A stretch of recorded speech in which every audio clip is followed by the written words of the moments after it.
ప్రతి మనిషికి ఆరోగ్యంతో పాటు మానసిక ఆరోగ్యం కూడా చాలా అవసరమని, అప్పుడే మనిషి మనుగడ సాధించగలుగుతాడు అని ఈ విషయాన్ని చాటి చెప్పేందుకు దేశంలోనే పేరు పొందిన కాకినాడ రంగరాయ వైద్య కళాశాల విద్యార్థులు వినూత్న నృత్య రూపకం ప్రదర్శించారు.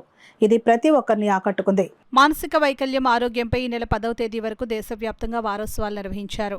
ఈ సందర్భాన్ని పురస్కరించుకుని ఆదివారం కాకినాడ భానుగుడి సెంటర్లో రంగరాయ వైద్య కళాశాల మానసిక వైద్యులు డాక్టర్ వరప్రసాద్ ఆధ్వర్యంలో ప్రజలకు అవగాహన కల్పించేందుకు మెడికోలు ఇతర విద్యార్థులు ప్రదర్శన ఏర్పాటు చేశారు.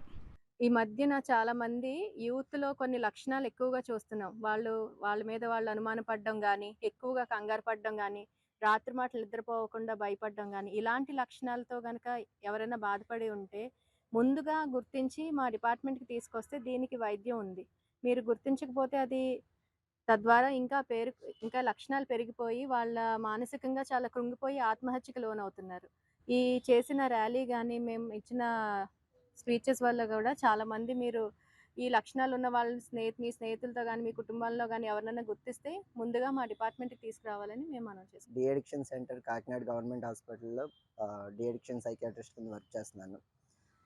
ఈ సభ పరంగా నేను తెలియజేసేదేంటంటే, ఈ ఈ మధ్య కాలంలో ముఖ్యంగా మనం చూసినట్లయితే యూత్ చాలామంది ఆహ్, ఈ మత్తు పదార్థాలకి, మాదక ద్రవ్యాలకి అలవాటు పడడం అన్నది చూస్తున్నాము. ఈ మత్తు పదార్థాలకి, మాదక ద్రవ్యాలకి అలవాటు పడిన వాళ్ళు మానసికంగా పాడయ్యి ఆత్మహత్యలది చేసుకునే అవకాశం ఉంటుంది.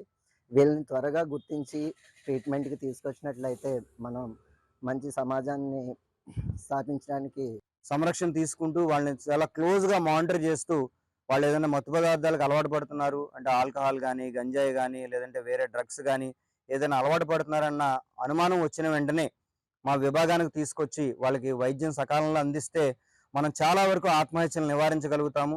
అలాగే ఎగ్జామ్స్ టైంలో ఉన్న స్ట్రెస్ వల్ల కావచ్చు, లేదంటే లవ్ ఫెయిల్యూర్ బ్రేకప్‌ల వల్ల కావచ్చు, ఏ సందర్భంలోనైనా సరే వచ్చే మానసిక సమస్యకి ఇప్పుడు మనోవ్యాధికి మందు లేదని అనుకోకుండగా మనోవ్యాధికి చాలా రకాల చికిత్సలున్నాయి. ఆధునిక చికిత్సలన్నీ అందుబాటులో ఉన్నాయి.